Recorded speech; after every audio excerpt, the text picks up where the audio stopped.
Bienvenue sur Vivre au Canada, la Web TV pour découvrir le Canada sous tous ses aspects.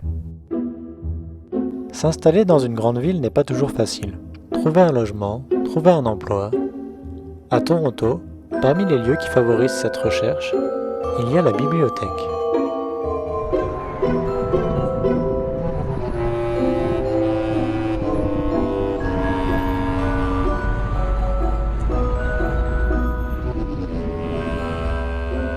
Mon nom est Céline Marco-Amadé et je suis la spécialiste des services en français pour la Bibliothèque publique de Toronto. Mais ça fait des années que la Bibliothèque de Toronto est reconnue internationalement pour ses services pour les nouveaux arrivants et ses services multiculturels. Naturellement, comme bibliothèque, nous offrons beaucoup de locations de livres, de CD, de DVD, de magazines. On a beaucoup de services électroniques maintenant, des livres électroniques, d'informations à travers notre site web. On offre beaucoup de programmes, différentes activités, autant pour les enfants, les adolescents que les adultes. Pour avoir droit à une carte de bibliothèque gratuite à Toronto, comme dans toutes les bibliothèques en Ontario, il faut vivre à Toronto ou étudier à Toronto ou être locataire ou travailler à Toronto. À ce moment-là, vous pouvez avoir une carte gratuite.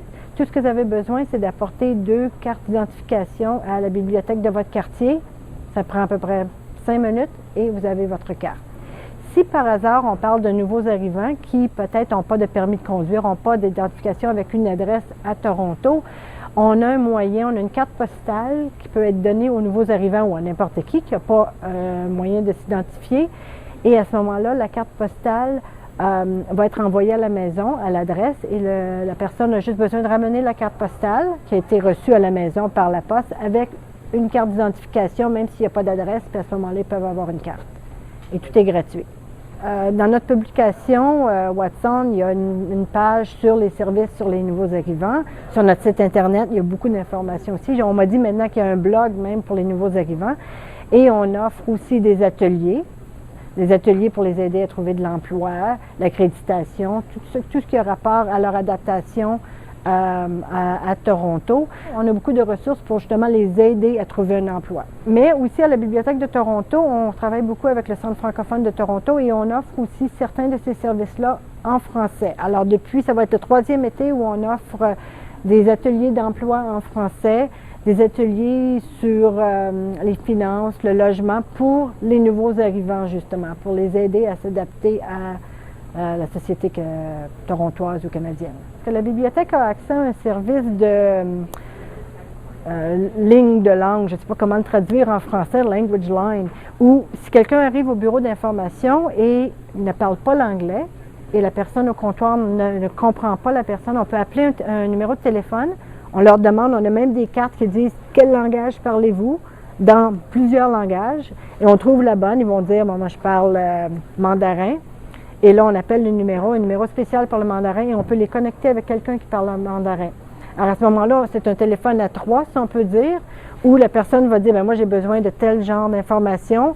Là, la personne qui parle anglais et mandarin va nous le dire en anglais, et ça continue comme ça. Alors c'est un service qui est très utile dans plusieurs de nos bibliothèques. Un autre service qui est disponible dans les bibliothèques, c'est que dans 19 bibliothèques à l'année longue, il y a du personnel de différentes agentes à Toronto qui sont dans les bibliothèques à l'année longue, tous les jours, pour justement aider les nouveaux arrivants. Alors les nouveaux arrivants arrivent, puis ils voient quelqu'un, c'est marqué Newcomer Services en anglais, et ils peuvent demander de l'aide pour trouver du logement, des finances, et aussi ces gens-là connaissent les bibliothèques et peuvent leur dire où aller pour chercher telle ou telle information qui peut les aider.